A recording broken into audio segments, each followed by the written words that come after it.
Welcome, my name is Annette Garsteck and I'm a career coach. My passion is helping ambitious women land their dream job and advance their career in corporate America.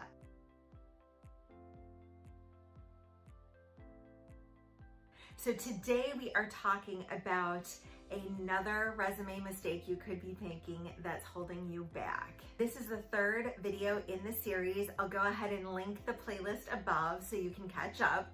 When I worked in corporate America, I was a hiring manager for many years and saw these mistakes over and over and over. The purpose of the resume is to get you in front of somebody and secure the interview so you can hopefully get the job. Let's get started and make sure that your resume does that for you. Today, we're discussing the third top resume mistake that you could be making, and that is your resume reads like a job description. This is a very common mistake. Let's go ahead and take a look at what this can appear like on a resume. What does this mistake look like? Well, it looks a lot like this. Your resume could look generic. It reads like a dry to-do list, and it doesn't show the impact that you've had on the work you've done or the things you've accomplished. For all you and I know, this customer service representative could have cut and pasted these bullet points straight from the online posting that they applied to. If your resume reads a lot like this one, it is not too late to transform it. How do you fix this? It's really no problem. I'll show you how.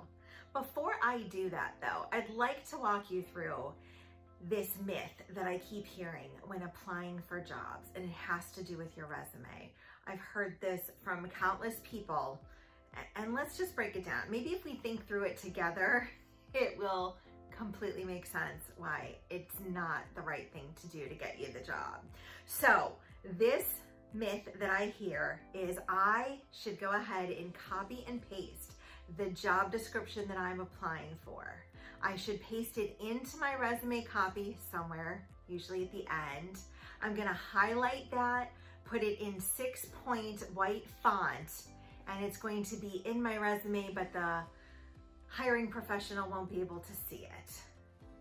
All right, let's break that down. You could do that, right? You could do that. I bet you that would help you look like a match in the applicant tracking system, okay? Why? Well, you would hit upon all the keywords, all the key skills, all the key characteristics that they've put in their job description, right? You'd hit those right on, 100%. But at the end of the day, even though your resume may hit high in the applicant tracking system, there's still gonna be a human, a real live person that's going to look at that resume. And when they find that your experience or your education or something else about your professional life previous to applying for this job is not a match, you're gonna be in the same situation you were in before.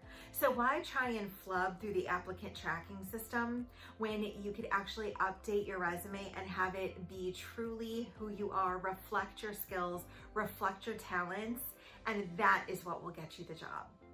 Your current job description is a great place to start when thinking about all the things you do in a single day and how to write about your accomplishments on your resume. Let's take a look at these bullet points for this customer service representative and ask a few follow-up questions about their experience and what they achieve.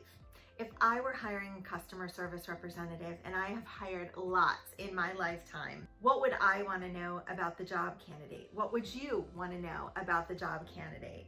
Let's take a look at the first bullet point and break it down. Let's look at the first bullet point, answers phones. What type of calls does this person answer? Inbound, or do they make outbound calls? Who calls? Is it customers? Is it internal customers? How many calls does this applicant answer in one day? What's the average speed of answer for this candidate? The goal is to transform a job task, answer phones is a job task, into a job accomplishment. You want to show the recruiting professional that you are the candidate they must meet with, that you are the one that should get the interview with the hiring supervisor. With all that in mind, let's transform this bullet point, reconsidering the answers we collected about this customer service representative. So they do answer phones, but now we know how many calls they answer, whose calls they answer, and how fast they answer these calls. This process of looking at a job task and transforming it into an accomplishment is something that you can learn to do. And sometimes it's a little sticky at first, but I know you can do it. So let's go ahead and transform this task for this customer service rep and update their resume. So let's transform this into answer 35 inbound customer phone calls per day. And then we want to add some additional qualifications into this within 50 seconds or less. This is a huge quality metric in contact centers and call centers. And then we're going to say that this exceeding the average speed of answer department goal of 60 seconds.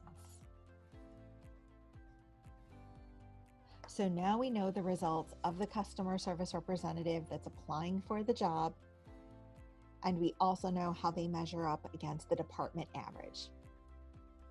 Transforming your everyday job tasks into accomplishment statements is something that takes some getting used to, but I know that you can do it.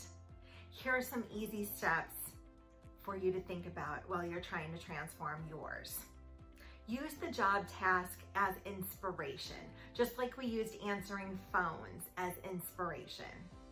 Now you want to ask some questions to quantify the task. You want to put some numbers to it. So what are some good questions to ask?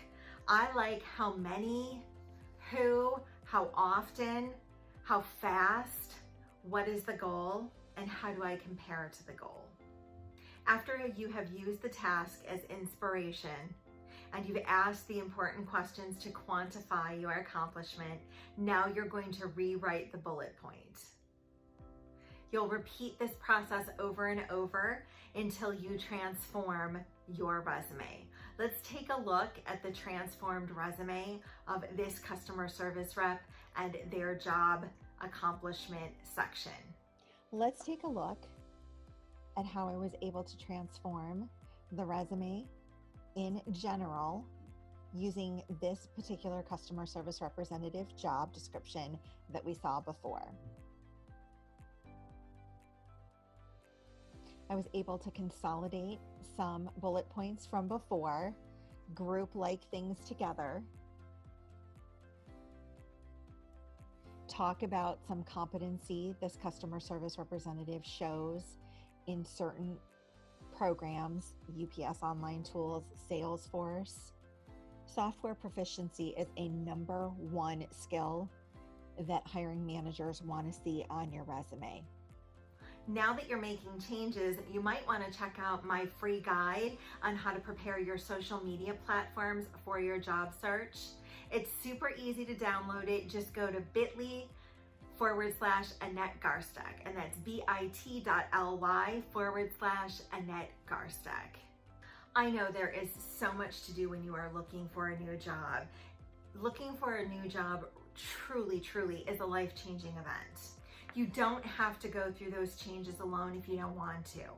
I'm happy to hold your hand and get you through this process easily and quickly.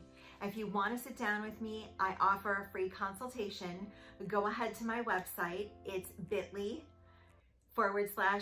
Garsteck schedule. That's bit.ly/Annette